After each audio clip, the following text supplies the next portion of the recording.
প্রতি শনিবারে আকাবা উপসাগরের তীরে বসে দাউদ আলাইহিস সালাম জাবুর কিতাব তেলাওয়াত করতেন। উনার কণ্ঠের সুরের ঝংকার এত মধুর ছিল, সাগরের মাছগুলো সাগর রেখে দিয়ে ডাঙায় চলে আসতো। এজন্য আল্লাহ বললেন, শনিবার এলাকাতে মাছ শিকার করা আমি হারাম ঘোষণা করলাম। তারা বলল, আল্লাহ বলছে শনিবারে মাছ ধরা হারাম, মাছ ধরবো না, তবে শনিবার আমরা বেড়া দিয়ে রাখবো। শনিবারে ধরবো না, রবিবারে যাই ধরবো। মাছগুলো যখন তেলাওয়াত করতে আসতো, এরা জাল দিয়ে বেরি দিয়ে রাখতো চারদিকে। আল্লাহ কি এটা বুঝাইছে?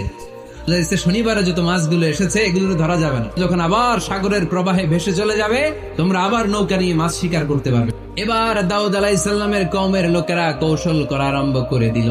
জাল দিয়ে বেড়ে দিয়ে রাখবো, শনিবারে ধরবো না, রবিবারে যাই ধরবো। আল্লাহ বললেন, আমার সাথে কৌশল করেছিস, তোদের উপর আমার লানাত, তোরা অভিশপ্ত বানর হয়ে যা। মুহূর্তে পুরো জাতিটাকে বানরে রূপান্তরিত করে দিল কে?